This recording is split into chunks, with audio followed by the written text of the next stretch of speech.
تخيل معايا لو فيلم شركة المرعوبين المحدودة اللي كلنا حبيناه كان في الأصل فيلم نفسي سوداوي عن راجل مطارد بالمخاوف بتاعة طفولته، أو لو مثلا شلبي كان عنده مجسات اخطبوط بدل رجلين، أو حتى كمان مارد وشوشني ما كانش عنده دراعات أصلا. والأغرب بقى إن صوت شلبي كان المفروض يكون صوت تاني غير صوت الممثل اللي كان بيعمله. فورا واحد من أعظم أفلام الأنيميشن في التاريخ، في عشرات النسخ المحذوفة وأفكار كمان غريبة جدا وقصص إنتاج أغرب من الفيلم نفسه. وفي الفيديو ده مع بعض كده هنرجع بالزمن ونكتشف سوا النسخ المظلمة والمجنونة اللي كانت ممكن تغير شركة المرعوبين المحدودة بالكامل. وده يعتبر كده تاريخ الفيلم اللي المفروض يعني يكون مختلف تماما عن اللي شفناه. فقبل ما نغوص اكتر في التفاصيل بقى ما تنساش لو انت اول مرة على القناة سبسكرايب شير كومنت لايك عشان يوصلك كل جديد اول باول، ويلا بينا نكمل مع بعض. وقت ما كانت شركة بيكسار غرقانة في الشغل بتاع فيلم توي ستوري، المخرج هنا بيت دكتور لاحظ حاجة متكررة وسط فريق العمل. الناس كانت دايما بتيجي تقول له ان هم صغيرين كانوا مقتنعين تماما ان العابهم بتتحرك اول ما بيسيبوا الاوضه. والموضوع بصراحه كان مخيف جدا. فلما ديزني بقى طلبت من الاستوديو يطور افلام جديده، بيت دكتور كان عارف بالظبط هو عاوز يعمل ايه، بيستغل فكره طفوليه كل الناس تقريبا عاشتها وصدقوها هم صغيرين. هو كان فاكر كويس جدا احساسه زمان، وانه كان متاكد ان في وحوش مستخبيه في الدولاب عنده مستنيه تطلع له. ومن الذكرى البسيطة دي طلع بفكرة مباشرة جدا، تعالوا بقى نعمل فيلم عن الوحوش. لكن النسخة الأصلية من القصة كانت مختلفة تماما عن فيلم الصداقة والكوميديا اللي شفناه بعدين. أول تصور للقصة كان عن راجل عادي جدا عنده 30 سنة، كان شغال محاسب وكاره شغله بشكل بشع. الأحداث بتبدأ لما أمه بتديله كتاب قديم مليان رسومات كان بيرسمها وهو طفل. الراجل ما بيديش الموضوع اي اهتمام وبيرمي الكتاب على الرف عادي جدا، ولكن بقى بالليل الرسومات دي بقى بتطلع وبتعيش حياة عادية جدا، ووحوش حقيقية بتظهر في بيته. والصدمة الكبيرة مفيش حد غيره يقدر يشوفهم، والناس تبدأ تفتكر انه بيتجنب بالتدريج. فالوحوش دي المفروض بتفضل تلاحقه في كل مكان، بتخرب له شغله الممل وبتبوظ كمان مواعيده والخروجات بتاعته. لكن مع تطور الاحداث القصه تبدا تدخل في جانب نفسي اعمق، لان الوحوش دي ما كانتش عشوائيه، دي كانت التجسيد الحقيقي لمخاوف الطفولة اللي عمره ما واجهها. وكل وحش فيهم كان بيمثل خوف معين ومحدد جواه لسه ما اتحلش لحد دلوقتي. ومع الوقت الراجل هنا بيبدأ يواجه مخاوفه النفسية واحدة واحدة، ولما يتغلب على كل خوف بيكتشف إن بشكل غريب بدأ يتصاحب على الوحوش دي ويبقى بينهم علاقة صداقة حقيقية. لكن لأن الوحوش دي مرتبطة بالمخاوف بتاعته وقلقه النفسي، فكل مرة ينجح فيها إنه يتغلب على خوف معين، الوحش اللي بيمثل الخوف ده كان بيختفي تماما. وفي النهاية الراجل بيطلع متعافي نفسيا وقادر يكمل حياته لقدام، لكن في المقابل بيضطر يودع أصحاب الوحوش للأبد في لحظة حزينة وكمان مؤثرة. بس فكرة الفيلم النفسية العميقة دي اتركنت بعد كده لما بيت بدأ يفكر في سؤال أبسط وأهم: ليه الوحوش أصلا بتخوف الأطفال؟ فالنسخة الجديدة من القصة كانت تسمى هيدن سيتي، وهنا لأول مرة تعرفنا على عالم الوحوش، ولكن بدل ما يكون عالم صناعي زي اللي شفناه كده في فيلم شركة المرعبين المحدودة، لا النسخة دي كانت متأثرة جدا بأجواء الأربعينات والخمسينات، وكان أهم وأشهر نوع ترفيه عند الوحوش وقتها هو التلفزيون، وبالتحديد برنامج واقع ضخم. الوحوش فيه كانوا بيعرضوا عمليات تخويف الأطفال لايف قدام جمهور متحمس من الوحوش التانية.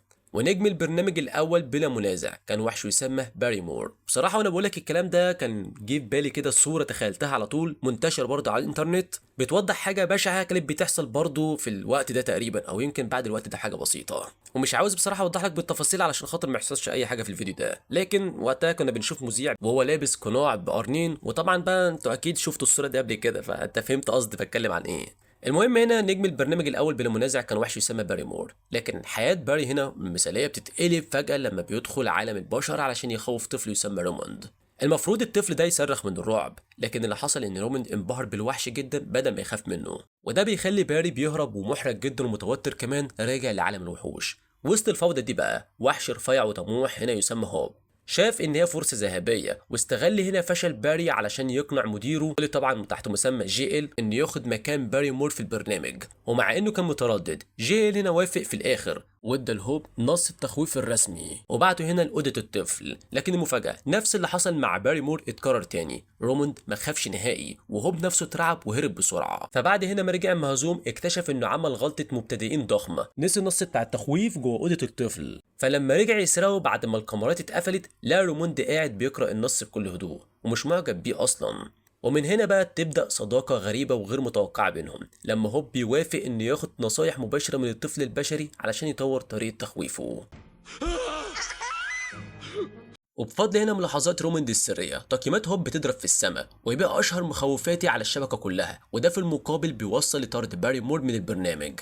ولكن باري مور اللي بقى غيور وحقود بيكتشف سر هوب في النهاية وبيفضح الموضوع كله قدام عالم الوحوش. وفي المواجهة الأخيرة للفيلم هوب بيقف بشجاعة ويدافع عن روموند، لكن العقاب كان قاسي جدا، بيتم نفيه نهائيا لعالم البشر. ومع ذلك علشان يقدر يعيش وسط البشر هوب بيشتغل كجنية أسنان حرفيا، وده بيديه حجة مثالية يفضل يزور صاحبه روموند من وقت للتاني.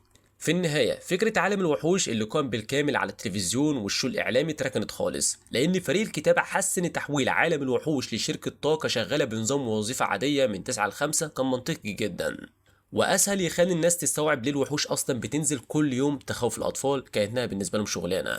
وبسبب التغيير ده بطل القصة نفسه اتغير بالكامل. النسخة الجديدة من الشخصية كانت تسمى جونسون، وجونسون هنا كان مخوف فاشل جدا وعلى طول قريب من الطرد، لكنه كان مهووس بزميله نيد أفضل مخوف في الشركة وصاحب لقب مخوف الشهر، وكان نفسه يوصل لنفس مكانته وشهرته. وفي آخر فرصة ليه علشان يثبت نفسه بيدور بيديه باب طفلة عندها 7 سنين تسمى ماري.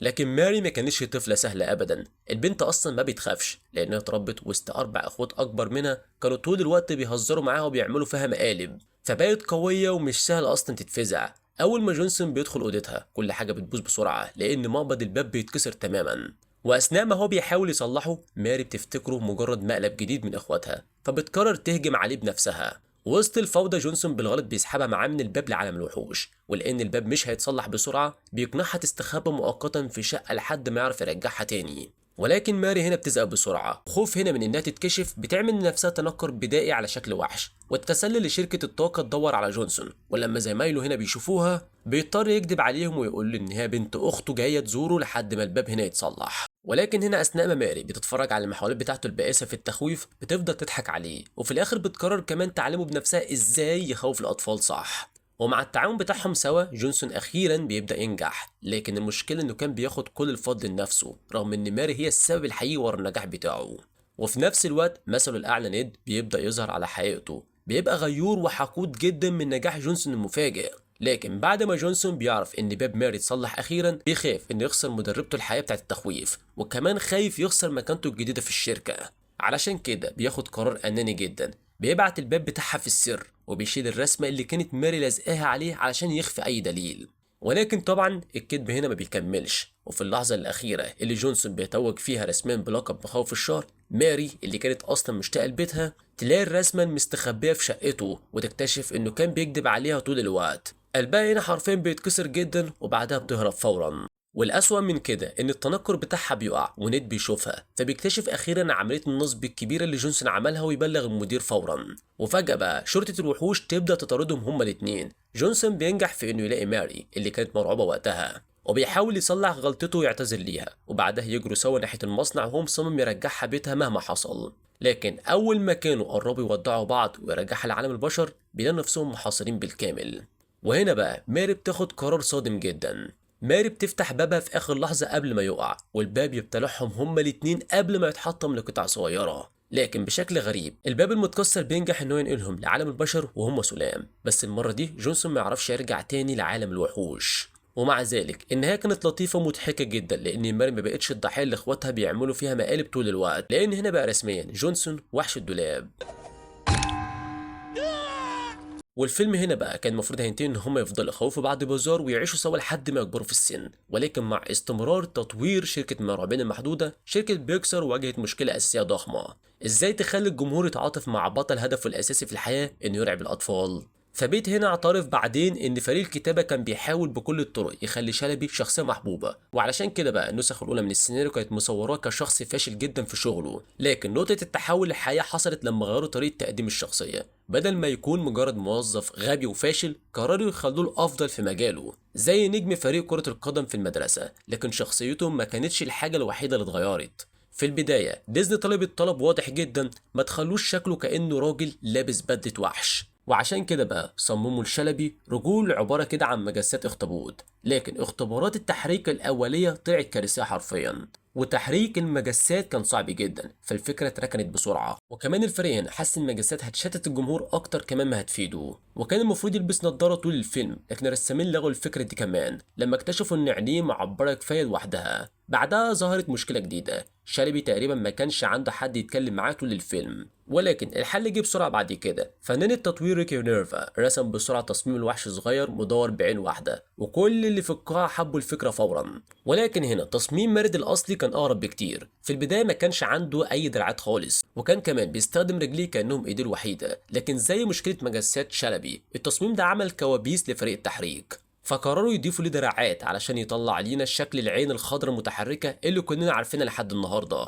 اما بالنسبه لاسم الفيلم فالمشروع في البدايه كان تحت مسمى بسيط كده يسمى الوحوش، ولكن هنا اللي كانوا شغالين في مجال الانيميشن خلوا اسمه في النهايه زي ما احنا عارفينه شركه المرعبين. من الصعب الصراحه كده تتخيل ان شركه المرعبين المحدوده اللي كلنا بنحبه كان ممكن يطلع فيلم نفسي سوداوي عن راجل مطارد بمخاوفه، او برنامج تلفزيون غريب من الخمسينات، او حتى فيلم فيه شلبي برجول اخطبوط ومبارد كمان من غير دراعات. لكن يمكن ده اكتر شيء مميز في افلام بيكسار، ان هما ما بيقفوش عند اول فكره، بل بيفضلوا يغيروا ويطوروا لحد ما يوصلوا للنسخه اللي تعيش مع الناس سنين. وهنا بقى السؤال، لو كنت مكانهم اي نسخه كنت هتختار تشوفها فعلا؟ النسخه النفسيه المرعبه، ولا نسخه برنامج الواقع، ولا النسخه اللي شفناها في النهايه؟ كالعاده بقى استنى في الكومنتات، ولو وصلت لحد هنا اول مره على القناه ما تنساش سبسكرايب شير كومنت راجع عشان يوصلك كل جديد اول باول، واشوفك الفيديو اللي جاي. سلام. شكرا، هزورك تاني، ما تقطعش الجوابات.